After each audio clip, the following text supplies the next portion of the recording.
Está começando nesta emissora o programa Mensagem da Cruz, da Igreja Evangélica Palavra da Cruz, em Sidrolândia, Mato Grosso do Sul. Apresentação, Pastor Cláudio Morandi. Olá, queridos, que a graça e a paz do Senhor Jesus Cristo sejam uma realidade espiritual na sua vida, nesta oportunidade tão rica que o Senhor nos concede para meditarmos mais uma vez na verdade da palavra. Nós vamos hoje tratar de um assunto muito interessante. Vamos abrir as nossas Bíblias na carta de Paulo aos Efésios, no capítulo 2. Efésios, capítulo 2, vamos ler de 1 até o versículo 5, que diz assim: Ele vos deu vida, estando vós mortos nos vossos delitos e pecados, nos quais andastes outrora, segundo o curso deste mundo, segundo o príncipe da potestade do ar, do espírito que agora atua nos filhos da desobediência, entre os quais também todos nós andamos outrora, segundo as inclinações da nossa carne, fazendo a vontade da carne e dos pensamentos, e éramos por natureza filhos da ira, como também os demais. Mas Deus, sendo rico em misericórdia, por causa do grande amor com que nos amou, e estando nós mortos em nossos delitos, nos deu vida juntamente com Cristo, pela graça sois salvos, e juntamente com Ele nos ressuscitou, e nos fez assentar nos lugares celestiais em Cristo Jesus. Vamos ter uma palavra de oração, pedindo que o Espírito nos oriente nesta reflexão. Nosso amado Pai, graças te damos pela oportunidade e pela liberdade de ler as Escrituras Sagradas. E nesse tempo, Pai, que vamos meditar na Tua Palavra, aquele que inspirou o Teu Espírito, traga ao nosso coração o entendimento para nós conhecermos a verdade. Pai, nós queremos muito mais do que o conhecimento bíblico. Nós queremos a realidade da pessoa de Cristo habitando em cada um de nós. Abençoa todos aqueles que nos escutam nessa oportunidade. Revela a eles a pessoa e a obra de Cristo. Em nome de Jesus, nós oramos agradecidos. Amém. Queridos, esse texto de Efésios está mostrando aquilo que nós éramos antes em nosso estado caído. Mas nós vemos, amados, por outro lado, que o amante das nossas almas, que é o Senhor, Ele nos perseguiu, Ele veio atrás de nós, movidos pelo seu amor. Porque o amor do Pai, o amor de Deus nunca cessou, mesmo quando nós éramos rebeldes. De fato, meus amados, Ele viu a nossa rebeldia antes que tivéssemos nascido. E isso não o impediu de nos escolher em Cristo para sermos seu. Então eu gostaria de lhes pedir, para você que está me ouvindo nessa oportunidade, que pensasse no dia mais terrível que você já viveu. Em um dia em que você fez algo desprezível e pelo qual se arrependeu até hoje. Mas podem ficar com seu coração sossegado com um fato maravilhoso.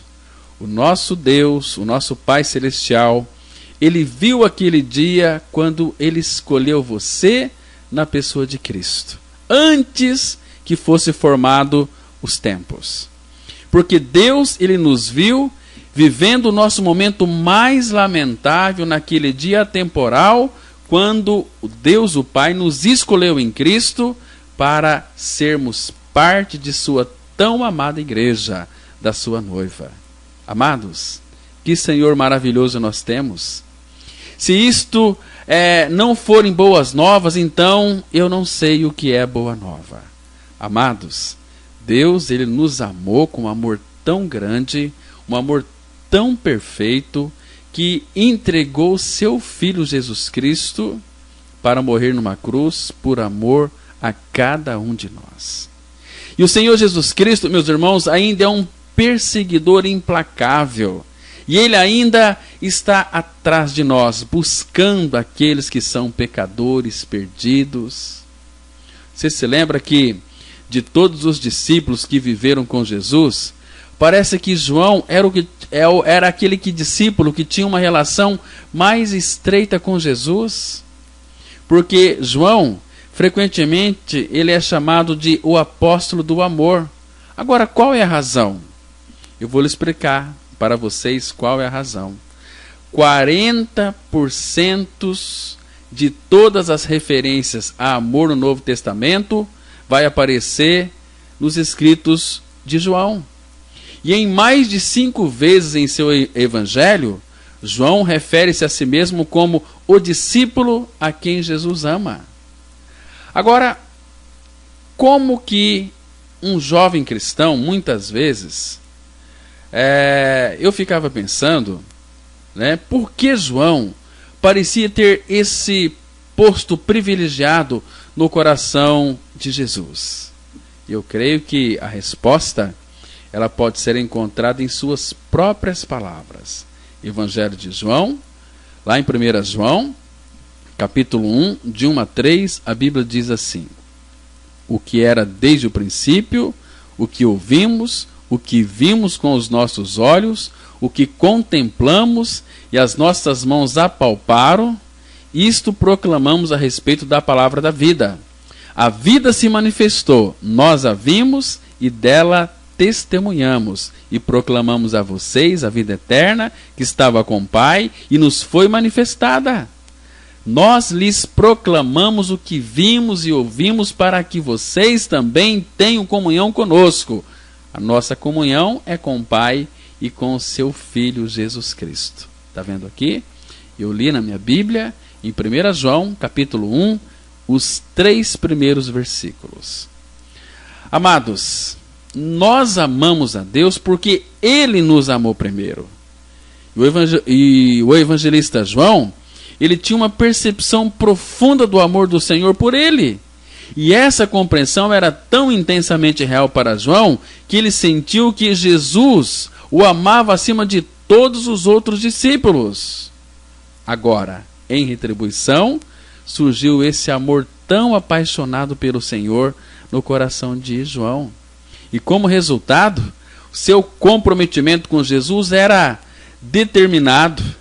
João foi o único discípulo do sexo masculino que ficou com Cristo durante as horas que antecederam a morte do Salvador, lá na cruz do Calvário. Os outros discípulos, eles partiram. As mulheres discípulas também ficaram. Agora, irmãos, se eu pudesse parafrasear 1 João 1:3 e 1 João 4:16-19, eu escreveria assim, olha: eu vi, toquei e experimentei o amor de Deus em Jesus Cristo. Eu vivi com Ele por quase 4 anos. Meu conhecimento dessa pessoa gloriosa nasceu de uma experiência em primeira mão.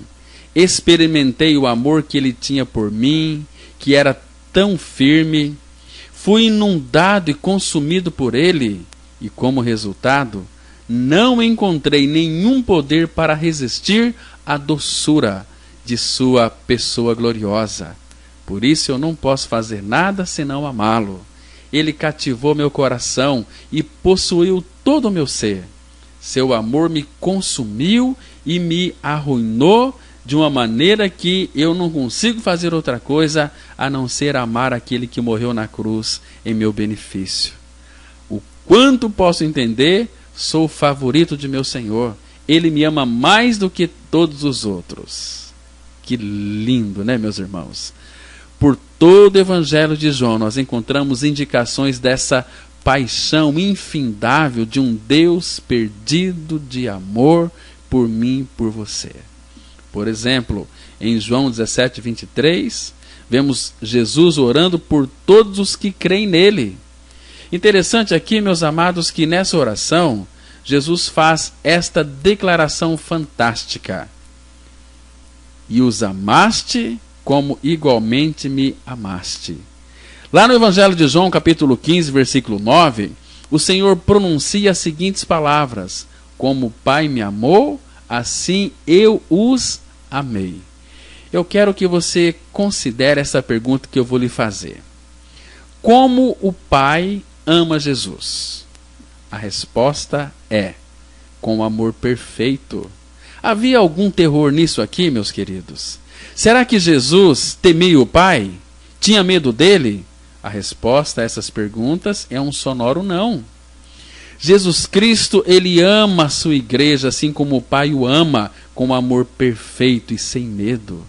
Olha, amados, eu sofro quando me deparo com cristãos que têm medo de Deus.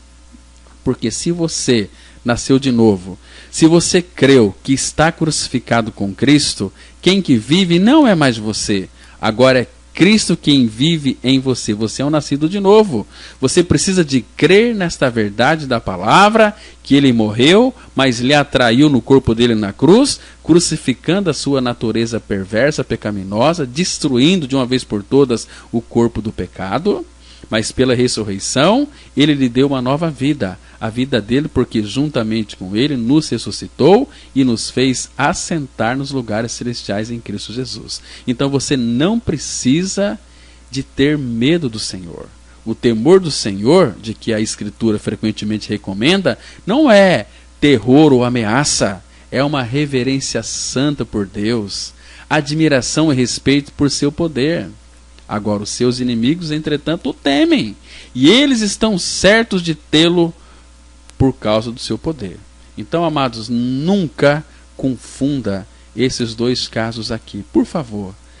Então, amados, tragicamente, nós vemos que muitos crentes têm um relacionamento com Deus por medo e turbação.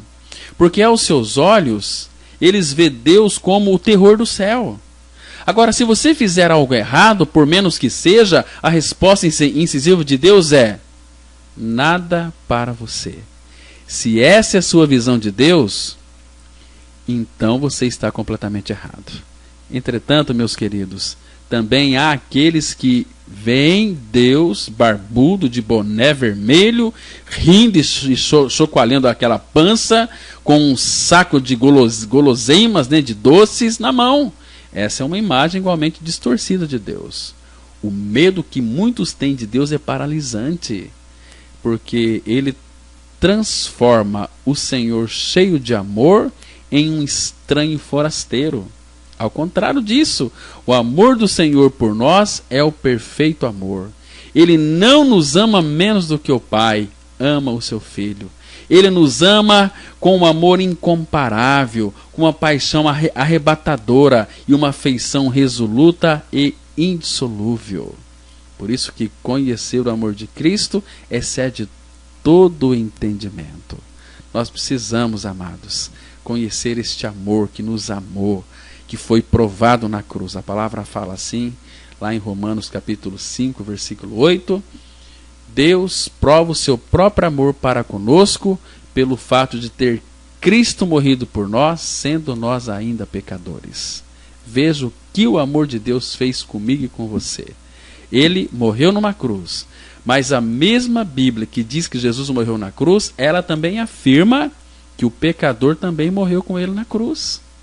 Nós vemos em Romanos 6,7, aquele que está morto, justificado está do pecado. Jesus morreu, mas eu também morri com ele. E ele ressuscitou, eu também ressuscitei com ele, e hoje Cristo é a minha vida. Aleluia! Glória a Deus por essa palavra tão maravilhosa. Que Deus te abençoe, que Deus revele o Senhor Jesus Cristo no seu coração. Graça e paz. Se você se identificou com esta mensagem e quer saber mais sobre ela, ligue para o telefone 0 operadora 67 3272 2693 ou venha nos fazer uma visita na Rua Acre, número 260, no centro de Sidrolândia, Mato Grosso do Sul. Cultos toda quarta-feira às 19h30. Reunião de oração toda sexta-feira às 19h30. E aos domingos, cultos às 9h e às 19 horas. Que o Deus da graça e misericórdia vos abençoe sempre. E até a próxima mensagem. Graça e paz.